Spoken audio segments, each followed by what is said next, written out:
بسم اللہ الرحمن الرحیم۔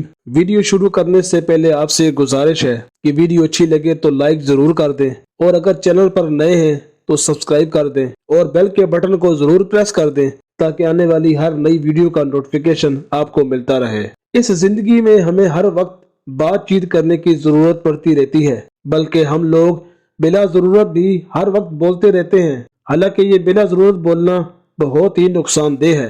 غیر ضروری گفتگو سے خاموش رہنا افضل ہے۔ سرکار مدینہ صلی اللہ علیہ وآلہ وسلم گفتگو اس طرح دل نشیں انداز میں ٹھہر ٹھہر کر فرماتے کہ سننے والا آسانی سے یاد کر لیتا۔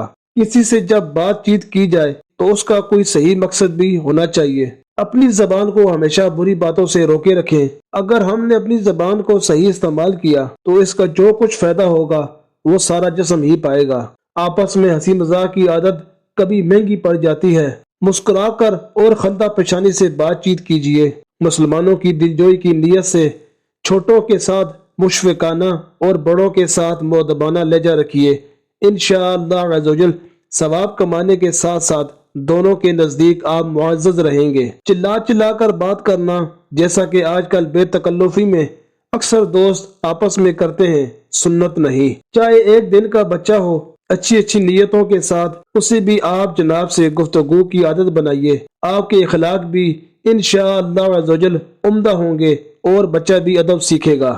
بات چیت کرتے وقت پردے کی جگہ ہاتھ لگانا، انگلیوں کے ذریعے بدن کا میل چھڑانا، دوسروں کے سامنے بار بار ناک کو چھونا یا ناک یا کان میں انگلی ڈالنا، تھوکتے رہنا اچھی بات نہیں، اس سے دوسروں کو گھن آتی ہے۔ جب تک دوسرا بات کر رہا ہو اطمینان سے سنیں، اس کی بات کاٹ کر اپنی بات شروع کر دینا سنت نہیں۔ بات چیت کرتے ہوئے بلکہ کسی بھی حالت میں کیا کہا نہ لگائیں کہ سرکار مدینہ صلی اللہ علیہ وآلہ وسلم نے کبھی کیا کہا نہیں لگایا۔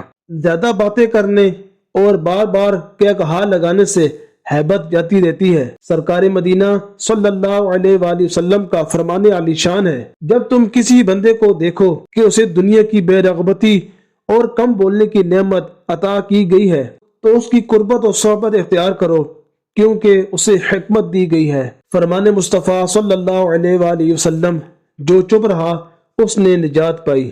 کسی سے بات چیت کی جائے تو اس کا کوئی صحیح مقصد بھی ہونا چاہیے اور ہمیشہ مخاطب کے ظرف اور اس کی نفسیات کے مطابق بات کی جائے۔ بد زبانی اور بے حیائی کی باتوں سے ہر وقت پرہیز کیجیے۔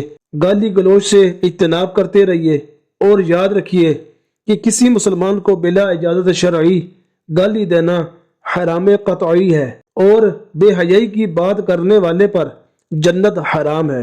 حضور تاجدار مدینہ صلی اللہ علیہ وآلہ وسلم نے فرمایا، اس شخص پر جنت حرام ہے جو فحش گوئی بے حیائی کی بات سے کام لیتا ہے۔ اللہ عز و جل عمل کی توفیق عطا فرمائے۔